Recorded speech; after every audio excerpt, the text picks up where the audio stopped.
Learning science hub में आप सबको वेलकम करते हैं। आज हम देखेंगे क्वेश्चंस हैं सितंबर 2 के। पहले क्वेश्चन में चंद डेफिनेशंस की बात की है उसने कि हम चंद डेफिनेशंस देखेंगे। पहले हम यूनिट वेक्टर की बात करेंगे। यूनिट वेक्टर हम पीछे थ्योरी में भी ये तीनों जो डेफिनेशन उसने पूछी हैं, यूनिट वेक्टर की, पोजीशन वेक्टर की और कंपोनेंट ऑफ वेक्टर्स की, जो उसने बात की है, ये तीनों चीज़ें हम पीछे थ्योरी में पढ़ चुके हैं। आइए शॉर्ट सा देखते हैं इसके शॉर्ट क्वेश्चन के अकॉर्डिंग कि यूनिट वेक्टर सबसे पहले तो एक वेक्टर है और उसी की डायरेक्शन में उसका यूनिट वेक्टर होता है। हम स्टैंडर्ड फॉर्म लिखते हैं वेक्टर की।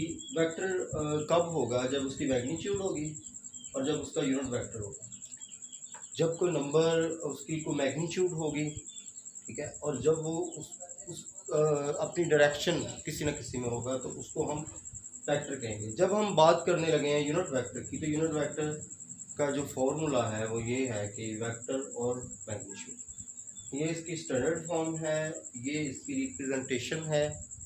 तो अगर आपने यही यूनिट वेक्टर निकालना तो ऊपर वेक्टर आ जाएगा और नीचे उसकी मैग्नीट्यूड जैसे हम निकालते हैं। तो ये यूनिट वेक्टर है, ठीक है। ये रेशो है between vector and the magnitude of the vector. तो सेकंड नंबर पे है पोजीशन वेक्टर। पोजीशन वेक्टर क्या होता है कि हम ज़ीरो से स्टार्ट करते हैं, ठीक है, कोई ओरिजिन होता है, और जिस पॉइंट तक हम मालूम करना चाह रहे हैं वहाँ तक हम वेक्टर को जो है ना ड्रॉ करते हैं विद रिस्पेक्ट टू ओरिजिन का। ये भी एक ओरिजिन है, ये 2D में है ये वाला, और ये 3D में ये वाला। ये 3D रिप्रेजेंटेशन जो हमने बनाई है, ठीक है। तो होता क्या है कि एक वेक्टर लेते हैं, ज़ीरो उसका रेफरेंस होता है कहीं रेफरेंस पॉइंट से, तो उसका ये बी एक कंपोनेंट एक तो, और ए कंपोनेंट हम लेते हैं और उसके यूनिट वेक्टर भी साथ लेते हैं। और अगर 3D में देखना है तो उसको वो ऐसे होता है। अगर कंपोनेंट की बात की जाए, कंपोनेंट ऑफ वेक्टर की, तो अगर हम ए वेक्टर लेते हैं, ये ए वेक्टर है, तो इसको कंपोनेंट में ड्रॉ किया हमने, जो एक्स एक्सिस की तरफ इसका कंपोनेंट बन रहा है और जो वाई की तरफ बन रहा है, तो हमने फिर उसको इस फॉर्म में लिख दिया, A X I unit vector plus A Y J unit vector. तो ये आज की कंपोनेंट ऑफ वेक्टर की बात की है, ठीक है। मैंने शॉर्ट से इसको बताया क्योंकि थ्योरी में हम पिछले लेक्चर्स में हम इसको डिटेल से देख चुके हैं। आप वहाँ से भी डिटेल से देखना चाहते हैं तो वहाँ से देख लें। शॉर्ट क्वेश्चन में अगर इसको लिखना है तो इतना काफ़ी। तो सम ऑफ 3 वेक्टर, दूसरे क्वेश्चन की बात करते हैं। अगर कहता है gives zero resultant, what will be the orientation of the vector. Vector की ओरिएंटेशन क्या होगी, फिर उसको जब हम जोड़ेंगे तो किस तरह जोड़ेंगे। तो उसकी ओरिएंटेशन ये है कि कोई 3 वेक्टर लिए हैं, ये इसकी टेल है, ये इसका हेड है। सेकंड, जब हम वेक्टर बी लिया तो उसकी टेल और अगले का हमने हेड। और जब हम अगर को वेक्टर 3 इसने कहा है, अगर 4 5 भी हों तो उसका रिज़ल्ट ज़ीरो लाने के लिए हम ऐसे ही हेड टू टेल से मिलाते जाएंगे। और जो लास्ट वेक्टर होगा, इसका तीसरा लास्ट वेक्टर, उसकी जो हेड है जो फर्स्ट है उसके टेल से मिलनी चाहिए, ये जो यहाँ पे मिली हुई है ये वाला पॉइंट।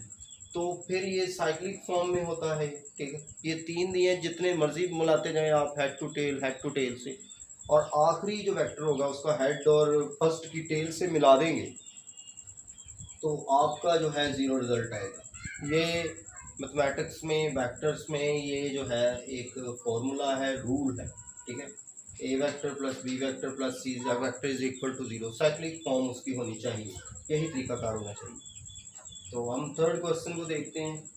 थर्ड क्वेश्चन ये कहता है कि बताएं कि एक्स वाई प्लेन है, कोई ए वेक्टर है, कोई वेक्टर को देख के गया, कहता है कब ये जो इसके एक्स वाई दोनों कंपोनेंट जो हैं, कब ये दोनों नेगेटिव होंगे और कब ये दोनों ऑपोजिट होंगे, ठीक है। कब कब कब ये दोनों नेगेटिव होंगे, ये वाला, और कब ये दोनों ऑपोजिट। आए हम एक्स वाई प्लेन बनाते हैं कि ये एक्स वाई प्लेन है। हम देखते हैं कि ये पॉजिटिव है, इधर नेगेटिव है, इधर वाई पॉजिटिव है, इधर वाई नेगेटिव। फर्स्ट में तो दोनों पॉजिटिव है, ये भी पॉजिटिव है और वो भी पॉजिटिव है, वाई भी। तो दोनों सबसे पहले बताने के नेगेटिव किसमें है, तो वो थर्ड में है, ठीक है। तो अगर हम इसको कोई वेक्टर ए हम ड्रॉ करें, इधर ए वेक्टर हमने ड्रॉ कर दिया, तो अगर हम इसको देखना चाह रहे हैं, इधर देखें वाई में देखना चाह रहे हैं तो ए वाई भी नेगेटिव बन रहा है, और अगर ए एक्स को देखना चाह रहे हैं तो वो भी नेगेटिव बन रहा है। तो ये थर्ड क्वाड्रेंट है जिसमें दोनों नेगेटिव बनेंगे। अब ये बात कर रहा है कि जब इनके दोनों के ऑपोजिट साइन हो, थर्ड में तो दोनों नेगेटिव हैं और फर्स्ट में दोनों पॉजिटिव हैं। तो आइए देखते हैं, हम एक और एक्स वाई प्लेन बनाते हैं, ठीक है। इसमें देखने की कोशिश करते हैं, ये पॉजिटिव, ये नेगेटिव, ये पॉजिटिव और ये नेगेटिव। अब ये सेकंड क्वाड्रेंट में देखें कि ये दोनों क्या बन रहे हैं। अगर कोई ए हम वेक्टर लें, इधर ए वेक्टर अगर हमने ले लिया है इधर, ठीक है, हम इसको इसके वेक्टर पे बना लेते हैं इधर। तो इधर देखें कि अगर हम इधर वेक्टर बनाना चाहें इसका, तो इसका एक ये कंपोनेंट होगा और एक इसका ये कंपोनेंट होगा। तो x जो है वो नेगेटिव होगा और y पॉजिटिव होगा। और इसी तरह ये वाला जो हम इधर इसका एक वेक्टर लें अगर, तो अगर हम ये देखना चाहें तो इसमें जो x होगा वो तो पॉजिटिव होगा, लेकिन जो y होगा ए वाई वो तो हमें नेगेटिव मिलेगा, और ए एक्स जो होगा वो पॉजिटिव होगा। लिहाजा इसके जो सेकंड क्वाड्रेंट और इसका फोर्थ क्वाड्रेंट है जिसमें अपोजिट साइन होंगे, और अगर नेगेटिव देखना है तो वो थर्ड क्वाड्रेंट में होंगे, ठीक है। तो ये थे आज के 3 न्यूमेरिकल शॉर्ट क्वेश्चन थे, ये छोटे छोटे। तो आज के लिए इतना ही है। Thank you for watching.